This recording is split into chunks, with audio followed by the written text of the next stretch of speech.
Everyone, my name's Katie Ewers. I'm a professional careers advisor and life coach, and I'm speaking to you today about the two types of civil engineer, specifically the contracting civil engineer. These are the branches of engineering that I could be talking about. There are many more than that, but these are the umbrella subjects in engineering, and I'm hoping to be covering all these over time. Okay, contracting civil engineering. I've already done a video on consulting civil engineering, and the consulting civil engineer is the designer.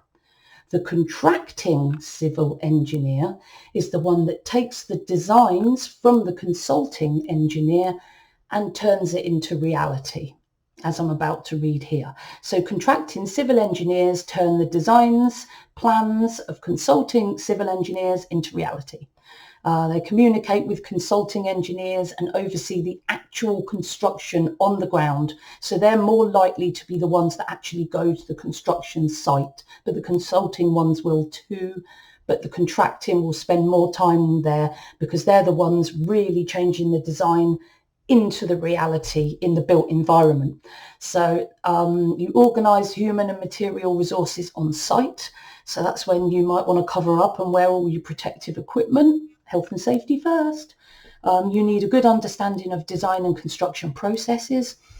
You need knowledge of health and safety issues, very, very, very, very, very important, and ensure that projects run to time and budget. You can specialise in a certain area of engineering, such as buildings, coastal and marine, dams, canals, the built environment, geotechnical engineering, roads, transportation, power, railways, tunnelling. This is all involved in civil engineering, depends where you'd like to specialise. Your responsibilities. So you're working alongside other engineers, consulting engineers to solve problems, make adjustments, because sometimes the consulting engineer, there might be a glitch in the design or the customer might change their mind. So the contract engineer would need to meet with the consulting engineer again to make those changes. Negotiate adjustments and changes with architects, consulting engineers and other consulting engineers. Use your excellent social skills to deal with anyone from professionals to customers. Take responsibility for health and safety on site, which is very likely for the civil engineer on site. Supervise the construction and direct the subcontractors employed on the project. Deal with the logistics of supplies and monitor the provision of materials. Provide plans for construction and schedule work. Ensure quality of workmanship, so you'll be checking everyone's work, which won't always make you very popular, but you're the person in charge on site. Solve problems to overcome unforeseen construction difficulties. Ensure that each stage of the project meets the time and budget restraints and targets. Deal with complaints from local people struggling with the building works. And I'd imagine when you're on site with all the noise that goes on, people will get quite upset with that, and you'll be the person to help deal with those complaints from the public. So you'd need good social skills as well. You need to be a real all-rounder to be a civil engineer, most definitely. What to expect to be a contract civil engineer? You should expect to work outdoors, sometimes in cold and horrible weather conditions, but also nice weather conditions, but take your sun cream if you need to. PPE or personal protective equipment must be worn while on site, really important. A very strong health and safety culture will be there, and you need to be involved and completely immersed in that. Travel and absence from home overnight, and sometimes longer may be necessary, so there'll be a bit of work travel. Initiative which aim, again, I must always chat about the initiatives in this country because we need more girls in engineering. Come on, guys. Us girls, we can do it. It's only social conditioning that stopped women going into engineering. They are more than capable, no less capable than any man. Just like a man is just as capable as a carer, a woman is just as capable as any male engineer. And this is what we want to change. We want to change these social norms that go back to war and pre-war. Come on, guys. Be engineers, ladies. Let's break that social norm, most definitely. And there's two institutions here, WES and the WISE. If you look on the screen here, take down the name of these two societies. If you are a woman who wants to go into engineering, there'll be some great pointers and support there for you. Your employers range from small local firms up to the massive multinational.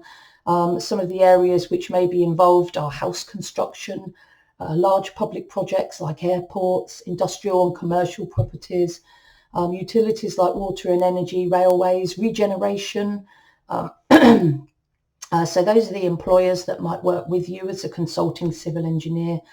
Your skills is you'll need excellent technical competence, good numeracy and IT skills, strong communication and team working skills, the ability to supervise and lead, the ability to work to budgets and deadlines, knowledge of building and health and safety legislation, a creative, flexible approach to problem solving. Okay, so they're just a few of the skills needed in civil engineering. Salary starts quite low, I think, for a graduate. The graduate salary, I normally see it around 28. So the graduate starting salary starts at about 23.5, rising to 26.5 with 2 years experience. So slightly under the graduate salary, especially for the amount of training you have to do. Members of the Institution of Civil Engineers can earn up to 50,000. So just civil engineers who are members of the institution and have experience behind them can go up to about 50,000 in their annual salary. Non-members, they drop right down to 30,000 a year if you're a non-member of the ICE, Institution of Civil Engineers. And of course, institution fellows can go up to 81 and possibly even higher. Your working hours include regular extra hours, not normally weekends or shifts, but site work can entail some extended hours on your working day at times. Part-time work and career breaks are unlikely in civil engineering, so if you wanted to work part-time, maybe civil engineering isn't the way to go. Self-employment and freelance work is possible though, but only after many years of experience. Okay. You'll need many years experience on the job before you'll be qualified and able to go out on your own. Really important.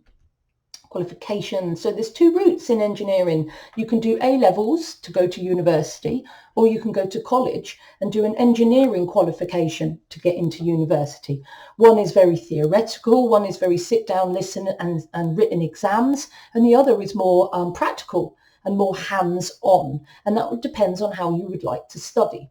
Now, A-levels, you'll need 5 GCSEs at grade 5 and above, minimum, including your maths and your English to do your A-levels.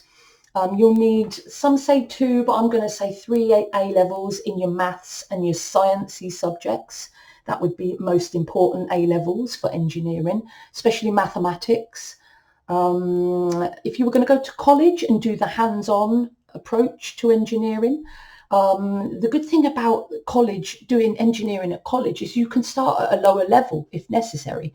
So if you don't get your 5 GCSEs straight away, you can go to college and do level 1 and 2 and work your way up to the level 3 and then go to university. So you have that option. If you get your GCSEs, you can still go to college, definitely, especially as engineering is very hands-on. You could start at level 3 and then after that 2-year course, you could go on to university after that. So whether you do A-levels or engineering at college, that would depend on your particular preferences. But if you want any more information or help on that, please contact me. So if you did go to want to go to university, I'm going to say you need 3 A-levels, good grades, A, B, C. You know, there are some universities that will take lower grades, but you're going to want a good grade in your A-levels. And with engineering at college, you're going to need a distinction merit, or a distinction merit to have grades high enough for a university to accept you. So whether you go to college or whether you go to a sixth form college to do A-levels, you're going to need to work hard and get good grades in order to get your place at university. Of course, you need an honours degree accredited by the Institution of Civil Engineers. You could have a BSc or in another engineering discipline, or through an apprenticeship. There are a lot of engineering apprenticeships out there, and it's worth a look, guys. To achieve chartered membership of the Institute of Civil Engineers, the first stage is taking a master's qualifications, which are listed here, which I won't sort of read all out like I did in one of the other videos, but it's worth a look online if you need, or just send me a question and I will answer what the MENG or the BENG means. I don't want to go into that now, too much detail. Plus a relevant, so you'll need that, plus a relevant postgraduate degree, or a really good suitable apprenticeship would also get you in. The second stage involves an ICE approved training scheme. The final stage is to meet the requirements of the professional review. So there's quite a lot of stages to go through in order to gain qualified status as a contracting civil engineer. Right. I haven't said enough about apprenticeships. Now, it's very apprenticeships are out there. It's worth having a look to see whether you can gain an apprenticeship. You will need good grades in your GCSEs if you want a level 2 apprenticeship, and you definitely need your maths and English. But you can do a level 3 or a level 4 apprenticeship if you have the grades to do so. It is certainly worth a look online to see what apprenticeships there are around. Okay, so will you enjoy being a contracting civil engineer? If you were to look at all my self-discovery videos that I've done prior, I did one on motivators, Myers-Briggs, Gardner's 9 Intelligences, the Gallup Strength Finder, Belbin's Team Role, and Honey and Mumford, as a way for you guys to look at what types you are in all of these and bring it all together in a big picture to make sure you're choosing the best career for you. So if you want to be a contracting or consulting civil engineer, especially a contracting civil engineer here, because there was a few differences. Your motivators might be a director because you like to be in charge and to because the contracting engineer tends to lead and put people and resources in the right places and do the organisation. So the director would be a good motivator for a contracting civil engineer. The expert, the specialist, because you'll always be the expert on site, and the builder because you have the opportunity to gain financial, quite a good salary from it and a good comfortable life. So these are the top motivators that I think would be for a contracting civil engineer. However, if you have a motivation and it's to be the most amazing, you want to change the world with your work, you might be involved in one of the other motivators. However, I think these are the top 3 motivators: the director, the expert, the builder. If you haven't watched my motivators video, it's on my channel, so take a look and see which one you are, or which few that you are, because you're not going to be just one. Your Myers-Briggs personality type, there's 10 here that would fit an engineer. I'm not going to list them all because that would be boring, but all the way from ENTP all the way to ISTP in this list. And your intelligence that you would need to be an engineer is your number and your logic smart, your picture smart mostly, because you need to be able to visualize things in your mind in the 3D in order to do your job. And of course you need logic and number smart. They're the top 2 intelligences for engineering, but also useful are your body smart, word smart, and social smart, because you need to write reports and you need to communicate with others. And of course you need to have the ability with your hands and body to build and maintain and to be a civil engineer. Your Gallup Strength Finder, all these here are very, very linked to engineering achievement, having that desire for achievement to get things done and get things built and to see the results of your achievement. The Arranger, who can take detail and arrange it, or like loads of detail, and arrange it in really good configurations and then change that configuration where needed. That is vital in engineering. Deliberative, and really deliberative is very about health and safety and risk awareness, which is vital in civil engineering. So that's a good one if you have a strength in deliberative. Discipline, it's about following the rules and the procedures and the policies so that nobody gets hurt and everything gets done properly. Nobody wants their building to fall down because somebody hasn't followed the instructions properly. Command, because you lead teams. communication, because you've always got to communicate with people and customers and other professionals. Adaptability to change wherever necessary, analytical and strategic. So these are the top Gallup strengths finders that would fit an engineer. Wellbeing team role, very across the board as well. You can, if you're an implementer, monitor, evaluator and a specialist. The monitor, evaluator and the specialist are the thinkers. They're the ones that dream up the ideas. More so the implementer, the coordinator and maybe the resource investigator would be great for engineers. And maybe also definitely also the monitor, evaluation and the specialist. But I would put an implementer as the top one there. Last but not least, Honey and Mumford. So there are 4 types in Honey and Mumford, and these 2 are the doers. So pragmatist brings ideas into reality, just like a civil contracting engineer does. And an activist is the person that just wants to get things done, and they learn by experience, as you know. So they're the doers of Honey and Mumford. So these are, if you've done my self-discovery videos, these are the kind of answers you're looking at if you want to be a contracting civil engineer. I hope you found my video useful today. I am a professional careers advisor, but I'm new to putting all this out on YouTube. So please subscribe to my channel. I need subscribers. Click that bell icon so you keep up to date with all my latest uploads. Please like the video by clicking the thumbs up button, and don't forget to click that bell icon so you get kept up to date with my latest uploads. You can email me at katie@careertalents.co.uk, or you can go to my website at careertalents.co.uk, and I'm going to put links to my Twitter, Facebook, LinkedIn and Instagram in the description box below.